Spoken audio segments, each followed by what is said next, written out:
Welcome to Chop and Brew Lanyap, everybody. This is DonO. How's it going? I'm Chap Wilton, Chip Walton, Chip Chop. I got a paper towel with a bunch of words on it. You know what that means. Tasting notes. This is Keith Ciani. Ciani? Tomato. This is Keith Ciani. He sent us the beast of a beer that I have since dubbed. He just called it English Strong Ale, in parentheses, or barley wine. I have dubbed it ANGLOZILLA because this is a 14% alcohol English Strong Ale that is absolutely bonkers. I don't know, I hope the episode is aired already. There's an episode with Keith and his little baby Nola strapped to his stomach. And hopefully you now know who he is as a brewer. And this he sent me home with from Denver, and with the special instructions to make sure that this guy got in on it. Thank you, sir. Yeah. Gentleman and a scholar. It's absolutely crazy. So what he did is he brewed this super giant beer. He kegged it in middle of March 2013. He bottle filled it from the keg in July, and now we have one. 5-gallon batch. Actually, I think he boiled it down to 3.5? 3.5 gallons. 3-hour boil. To get 3.5 gallons, he used 25 pounds of Maris Otter, 1 pound of English chocolate malt, and that's the grain bill right there. 1 pound, ladies and gentlemen, of East Kent Goldings. Yes. In a 3.5 gallon batch. Do the math. In a 3-hour boil. That's a lot of hops. He pitched WLP005, and then the next day and the next day he also pitched more yeast, big starters, on day 2 and day 3 of 001 White Labs, which I don't know what that is. Is that the I believe California 005 Ale is or English American and Ale? 001 is Chico English. And then I aerated on day 2 and day 3, maybe on even day 4, which when it's still kind of ramping up and everything, that's okay. I mean, it's not oxidized, which would be your concern about doing that. But it came in at 1.148. 1.148. We're talking like mead. We're talking points, like larger than mead starting gravity. 100 points higher than a lot of beers. Right. Here's a picture. Check out this picture real quick. Huge. As he pointed out, Keith pointed out that the hydrometer barely even set into the liquid. It almost shot out. And it went down to 1.038. So the interesting things that Keith liked to point out about this brew was this kind of method of feeding it yeast over the first 3 or 4 days and a lot of oxygen. You're talking about a beer that should theoretically not ferment, but because you're giving it more fuel on both the yeast and the air side and the oxygen side. So man, it is a beautiful beer. It's 14% alcohol in the end. He put down that it's he calculated 74% attenuation, which I think is probably remarkable for that.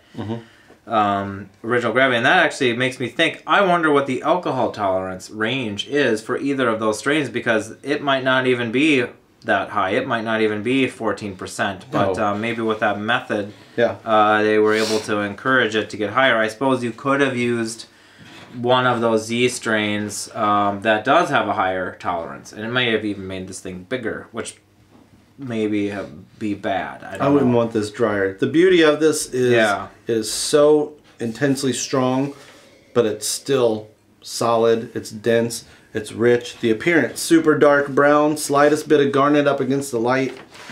With a small steady head. He did an amazing job of keg filling this thing, because for his 14% alcohol, basically a glass of wine, it's kept a really nice head this whole time for like 45 minutes.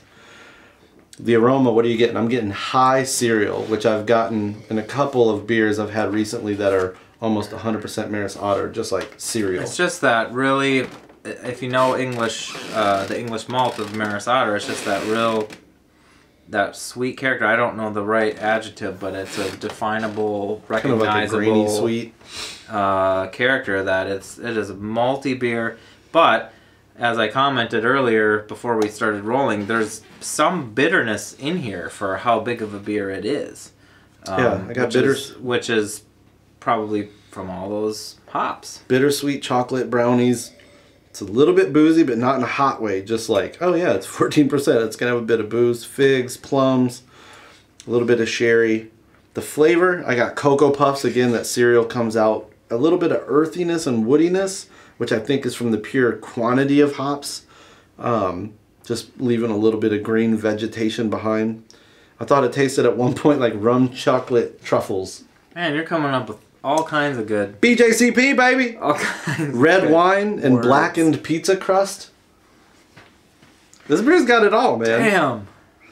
So what do you think it tastes like?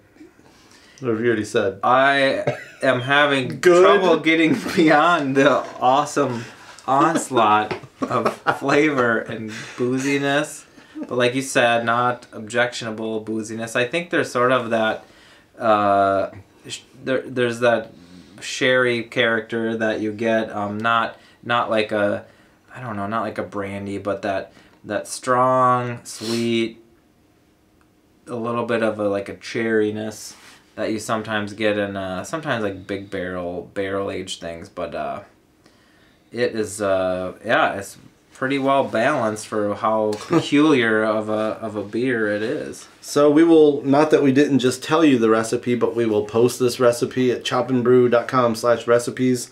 We'll let you know. I think the process, the beer is amazing, the ingredients are amazing, but what I think is most interesting about this that people could use, and Dawson has talked about this before, is this idea of kind of like feeding your beer over the first couple of days, whether it's other fermentables, in this case secondary and tertiary yeast.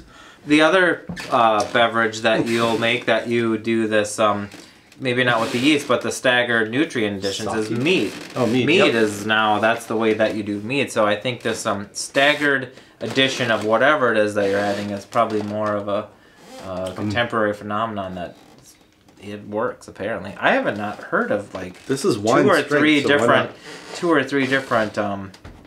yeast starter additions. I haven't really heard of that. I could see it if he was just like, oh, I pitched the vial and I pitched the vial, but to have an assembly line Yeah. of, you know, a Makes sense. staggered assembly line of yeast starters going.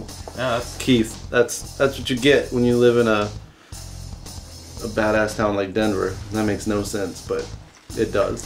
it works. It's a cheers to our brother from a different mother, man. Keith C. All right. Baby Nola. Holla. What else can we possibly?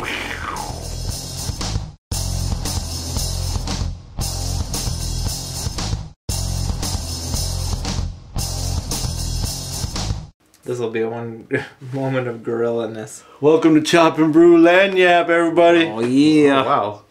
That's kind of cool. Huh? All right. Enough of that bull. DonO's doing craziness.